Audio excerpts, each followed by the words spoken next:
자, 이재명 더불어민주당 대표의 단식 17일째를 맞이했습니다. 누워서 동료 의원들을 맞이하거나 이동할 때 지팡이를 짚는 등 건강이 급속히 악화된 모습입니다. 단식 16일째 현 상태는 전체적인 신체 기능이 심각하게 저하되어 있고 특히 공복 혈당 수치가 매우 낮아 건강이 대단히 위험한 상황입니다. 이 대표의 입원을 권고합니다. 현재 이재명 대표는 단식을 지속하겠다는 의지를 매우 강하게 표시하고 계십니다. 좀 한계에 임박했다는 것 같은데 최고위나 실장님께서 오늘 중으로 좀 병원에 모시고 갈 계획이 있으신지 좀 강제로라도. 옆에서 많이 보셨겠지만 많은 분들이 와서 대표님께 단식 중단을 권고드리고 요청드리고 있는 상태입니다. 네, 박상규 의원님, 지금 어떤 상태입니까? 제가 오늘 이제 이 방송하러 나오기 전에 아는 쪽을 통해서 한번 그 상태를 물어봤더니 거의 그 대표실에 지금 저 모습 그대로 누워 있다고 하고요. 네. 공복 혈당 수치가 대단히 낮습니다. 당뇨가 있는 사람이요. 공복 혈당 수치가 너무 떨어지게 되면 쉽게 말해서 저혈당 쇼크가 옵니다. 그래서 언제든지 혼절할 수가 있어요. 그 지팡이를 짚고 안 짚고의 문제가 아니라 사실은 이정현 전 대표나 김성태 전 원내대표가 얘기했지만 일주일을 제대로 단식을 하게 되면 모든 신체 기능이 떨어지는 것은 물론이고요.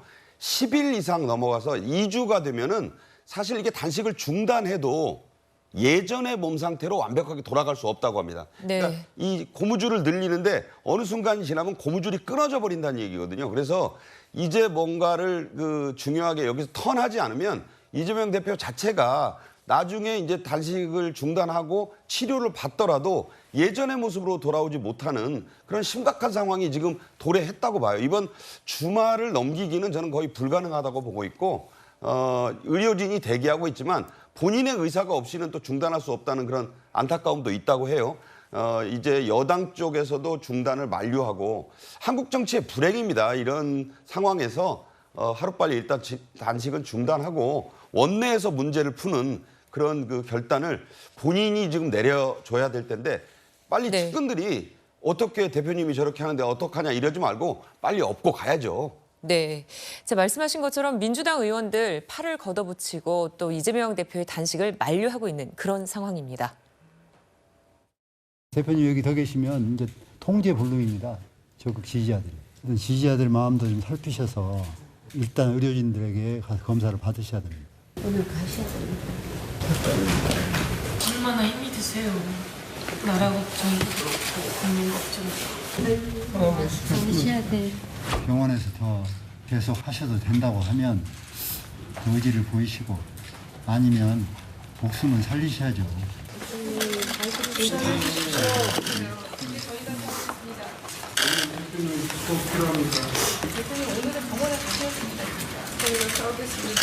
문 밖에서 계속 기다리겠습니다. 오늘 중으로는 병원으로 가시는 걸로 마음을 결정해 주시면 고맙겠습니다. 네, 이런 상황에서 이재명 대표는 끝까지 가보겠다는 입장이고 민주당은 비상의원총회에서 대책을 논의한다고 하는데 최진봉 교수님 어떤 얘기가 나올까요? 저는 강제로라도 입원을 시키는 쪽으로 나오지 않을까 개인적으로 생각을 해요. 물론 네. 이재명 대표가 의지가 너무 강하셔서 계속 반대하고 계시지만 저는 강제로라도 가야 된다고 생각합니다. 그러니까 본인은 정신력과 의지로 버틸 수 있다고 생각하시지만 의료적 판단이 만약에 위험한 상황이다. 그럼 그걸 계속 방치하면 안 돼요. 그거는 본인의 의지와 관계없이 생명을 살려야 되지 않겠습니까? 네. 그런 점에서 온다고 하면 오늘 의총에서 그런 얘기가 나와야 된다고 보고요. 그렇게 결의가 나오지 않을까. 물론 이재명 대표는 끝까지 본인은 혼전하실 때까지 있을 거라고 생각이 되지만 그 상태까지 가면 대단히 위험한 거거든요. 그래서 반드시 저는 의료진의 판단에 의해서 대표가 반대하시더라도 강제로라도 입원을 시켜야 된다. 저는 그렇게 보고 있고 의원들도 그런 결의가 아마 나오지 않을까 개인적으로 이렇게 예상을 하고 있습니다. 네, 여당에서도 또 이재명 대표의 단식을 중단할 것을 요구를 했는데요.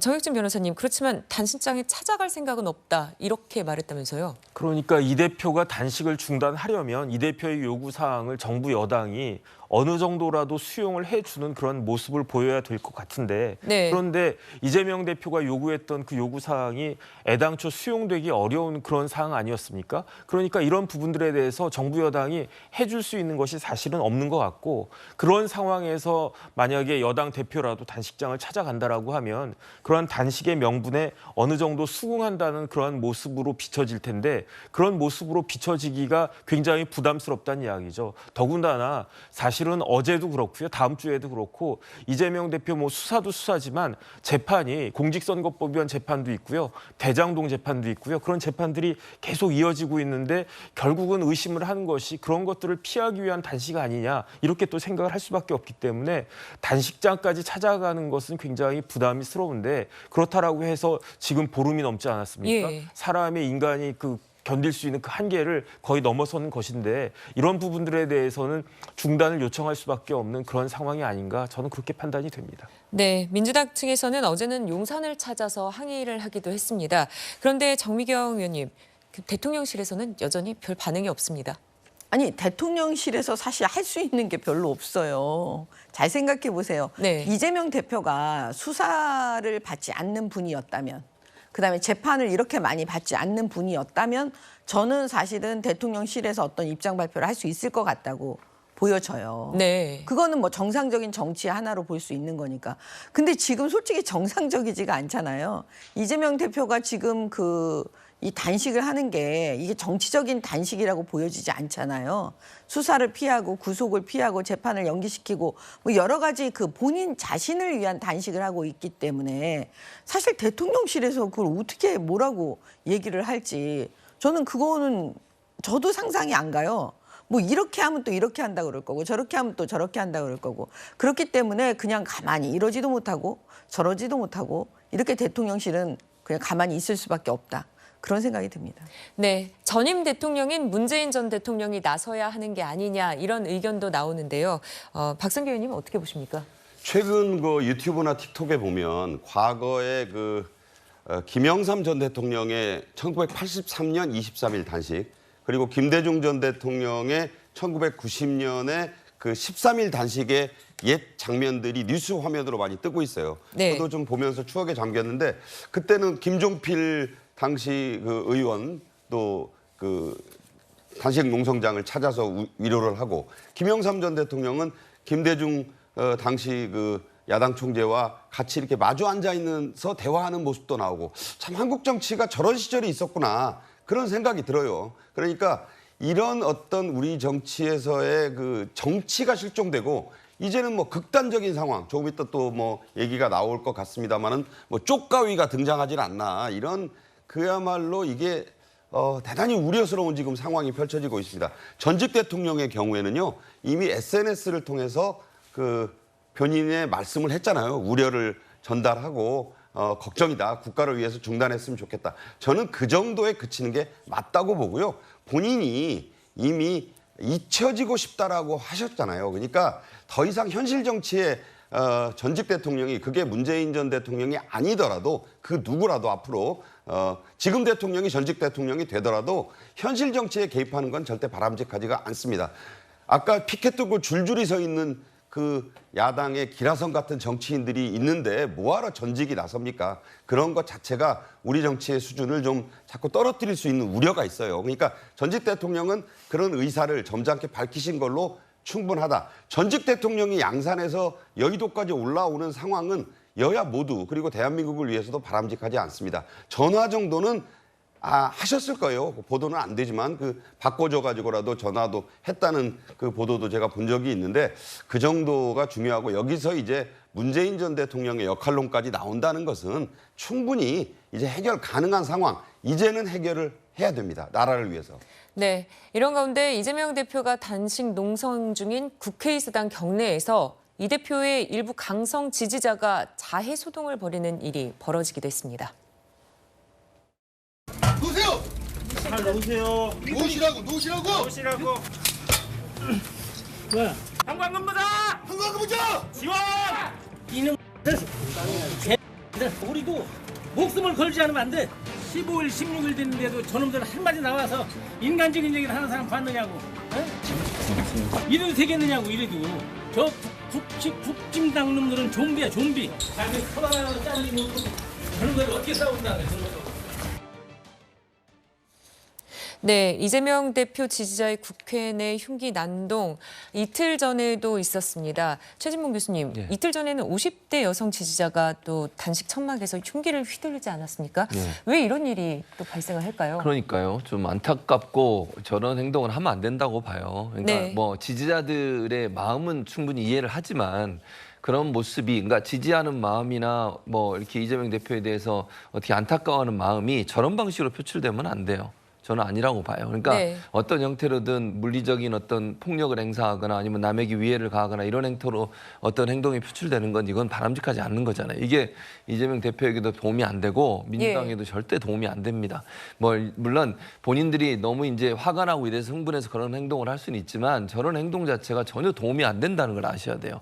네. 그래서 저는 앞으로도 마찬가지입니다만 지지자들 중에 혹시나 저렇게 물리적인 어떤 물리력을 행사하거나 폭력을 행사하거나 위협을 하거나 이런 행태는 하시면 안 돼요. 이거는 절대로 이재명 대표도 원하지 않으시는 거고 네. 이재명 대표도 절대 도움이 안 된다는 걸 아시고 뭐 화난 부분은 뭐 구호로 외치시든 본인의 방식으로 하는 건 맞지만 물리적인 어떤 폭력이나 위해를 가하는 행동 절대로 삼가해야 된다 이렇게 생각합니다.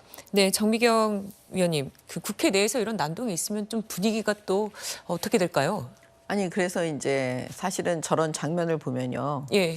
정치인들 그다음에 정치를 정말 잘해야지 안 그러면 사실은 그 국민들이 저런 모습을 계속 양 진영이 갈려가지고 저런 모습을 계속 보게 되잖아요. 네. 아니 그리고 국회 안으로 어떻게 들어갔는지 저는 그것도 좀 궁금해요. 보통 국회 그 이게 본청이라고 보여지는데 네. 저 안에 들어갈 때 다 검사하고 하거든요. 근데 저렇게 흉기를 휴대하고 그것도 좀 납득이 좀 안 가고요. 그다음에 그 외부에서 그 쪽가이 사건도 그렇잖아요. 그러니까 지금 현재 그 치안 문제도 과연 이 사법 시스템에 대해서 그 이재명 대표가 시스템 자체를 지금 어떻게 보면 붕괴시키는 그런 일을 굉장히 많이 하고 계시는데 제 걱정은 그거예요. 많은 국민들이 그걸 보고 아 저래도 되는구나. 이래서 이런 일들이 계속 반복이 되면 치안이 과연 잘 유지가 될까 좀 걱정됩니다.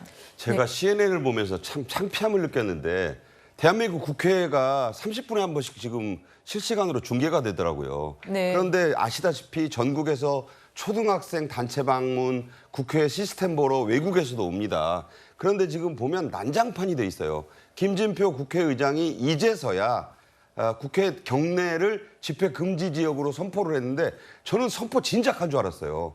근데 아직까지 선포가 안 되다 보니까 그 경내 우리가 뭐 국회라는 게 이제 본청이 있고 의원회관이 있는데 거기는 그나마 유지가 그 경호와 출입이 통제가 되는데 그야말로 대문 넘어서 국회 잔디밭 이재명 대표의 천막농성장 아무나 들어와요.